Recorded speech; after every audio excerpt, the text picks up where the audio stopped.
Allah subhanahu wa ta'ala we yalinga yogera ku bakyala ba nabbi musababu nuzuli ya aya ensonga ya aya eno yogera ku bakyala ba nabbi ng'etegeeza nga bwe balina ennyongeza mu mirimu gyabwe singa baba bagondedde Allah n'omubaka we mu ebyo bye baba babalagidde olw'enkizo gye balina ku bakyala bannaabwe. Era Allah subhanahu wa ta'ala wano bagamba nti baasuubizibwa okugabirwa ebyokufuna ebirungi ebitukuvu ebyekitiibwa olw'okubanga bagenda kubeera ne nabbi Muhammadi mujana ennyumba ey'emirembe. Katonda agambye nabbi Muhammadi wa muliro, njagala oyite kyawati bweki nga nabbi Muhammadi wa muliro. Njagala oleete aya egi mu Qur'ani nti nabbi Muhammadi yawasa abakyala bano, kubanga abakyala bano bonna eyasooka yali Hadija binti Khuwailidi, otegedde bonna yabasasula. Naye njagala oleete aya mu Qur'ani egi nga nabbi Muhammadi wa muliro, kireete mu Qur'ani olw'okuba nti yawasa abakyala bano ng'ate Allah yabasuubiza ejjana ye nabbi Muhammadi ne bakyala be. Amalira biseera atoganye yino egamba teri n'omukummwe wabula nga muli omu wakuyingira omuliro. Ekyo kyekikakafu mu mukama wo ekyaggwedda okugera teryagenda 1971 tewali musama agenda kuwona 1971 temuwona mwenna tolwana awaliwo nti mu aya eyo gwe toyogera buzizooli mu aya Maryam yakwina mwera aya yansamwemu wa in minkum illa waliduha awaliwo nti nabbi Muhammad wa muliro wekiri. Muhammad si musiramu. Leka nkongere endala muziro guveeko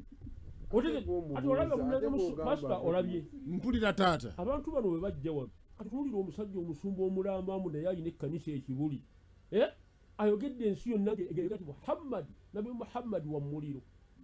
Aleeta aya ndala mubuuza atadde mu birala woba tomanyi buuza ku bawulirivu bannannyini kumanya kati ayo azabu aya 3 egamba Allah yasuubiza abakyala ba nabbi nga bagondedde Allah n'omubaka we ne nabbi Muhammad ejja n'ennyumba ey'emirembe. Era nono gyabadde agenda okuleeta kakati olabye toyogeraga ebintu bitalinako kumanya oswala kati sebo fe abasiraamu tetuwasa okuwasa abakyala bana nga Qur'ani bwebadde egamba kitugambye. Naye suratu Nisa eno yakuna aya nesooka yegenda okutandikirako. Allah ategeeza mu Qur'ani gwano yali ayogera ya ayuha nnasu taquu rabbakum alladhi khalaqakum min nafsin wahida wa khalaqa minha zawjaha wa batha minhuma rijalan kathiran wa nisaa واتقوا الله الذي تساءلون به والأرحام إن الله كان عليكم رقيبا. Allah ategeeza mu Qur'ani atugamba abange mu abantu mutye Allah wammwe oyo eyabatonda ng'abajja mu mwoyo gumu jajja mu nabbi Adamu n'atonda ng'ajja mukyala we Hawa mukyala we Hawa n'asaasaanya ng'ajja mu bombi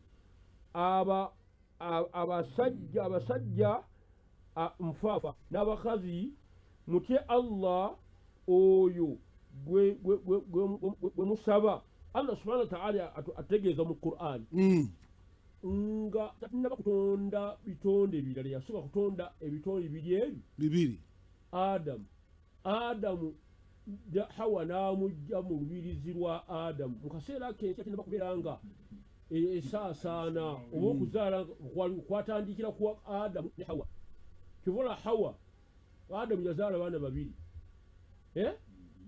Maida yakutano aya 27 yazaala abaana babiri, Aberi ne Kayini.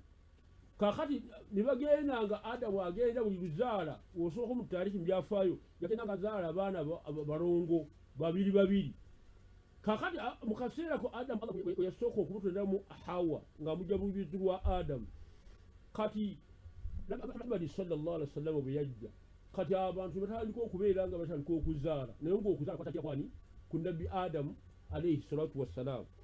Kati aya eno ey'okubiri ey'okusatu fe Allah subhanahu wa ta'ala watukkiriza okubeera nga tuwasa abakyala abasukka babiri awo ogutali musango kubanga gwe mulamwa.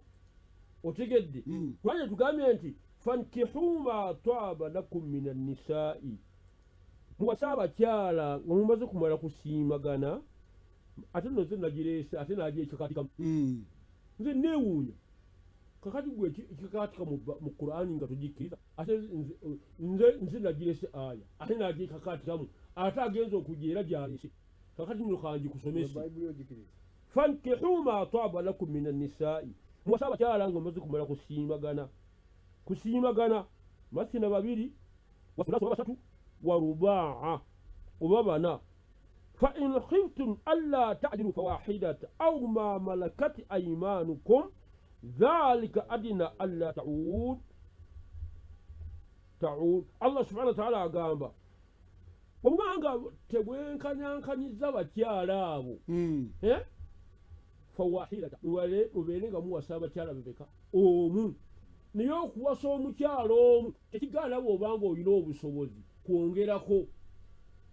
Naye batolina obusobozi wasa omukyala atya omu tewekaniikirira.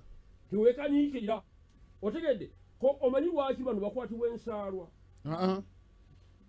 Kufa abasiraamu abawasa abakyala abasukka mu babiri tebalina busobozi. Ebigambo byendabirira, ebigambo by'ensimbi byabeesamba kubanga abasiraamu ffe basuubuzi abugagga bonna buli mu Kampala. Tululira omusajja Hamu wali yakoze mu Kampala. Kati oyo ng'omugaana okwasa omukyala asukka ku omu, sente Allah zirina, riziki agirina, gyayagala gyagenda, New York agenda. Otegedde kati seekanakana na Hamu niye olaba nina babiri kubanga sente ezikola ki? Ate otugambe gwe nakwongerako. Ate nekino kankibabuulire omuntu yabagamba bano okuwasa omukyala omu Pawulo soka tusome Bakolisi ekisooka essula 7 layini esooka. Muzibikule bazikule. Kakati Pawulo kwe batambulira n'ababuzabuza naye Pawulo ogamba Bakolisi ekisooka mmeka? essula 7 layini adabonu wabikula bikkula. Bakolisi ekisooka essula 7 nnyo olusooka gendera ddala olabe agambye nti naye ku ebyo bye mwampandiikira kirungi omusajja obutakwatanga ku mukazi, naye olw'obwenzi buli musajja abeerenga ne mukazi we ye, na buli mukazi abeerenga ne musajja we ye. Olwokusatu omusajja asasulenga mukazi we ekyo ekimugwanira, era n'omukazi asasule bw'atyo omusajja. Omukazi tafuga mubiri gwe ye wabula musajja we, era n'omusajja bw'atyo tafuga mubiri gwe ye wabula mukazi we. Olwokutaano agambye nti temummaŋŋananga wabula mpozi nga mulaganye ekiseera mulyoke mubeerenga n'ebbanga ery'okusabiramu, ate mulyoke mubeerenga wamu Setaani alemenga okubakema olw'obuteeziyiza bwammwe. Naye ebyo mbyogera nga nzikiriza bukkiriza, so si tteeka, naye nandyagadde abantu bonna okubeera nga nze, naye buli muntu alina ekirabo kye ye ekiva eri Katonda. Ebyo byonna mbyogera naye siteekateeka. Kaakati bano olw'okuba nti tebalina busobozi wasa bakazi basukka mu babiri kati layini gye beekwaza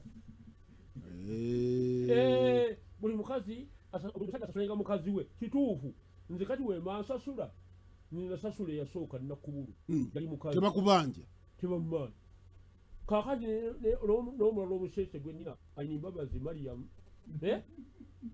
naye nasasula oyo naye mukazi kaakati nagwe ngenda okusasula naye mukazi kaakati bobo bawulira nti kusasula mukazi nti yoyo paka woolifa naye paka woolifa singa gwamu supu ngero oyakoyo komite omukaaga nga 2012 tugenda beera mengo mu kisanye onsisinkano komite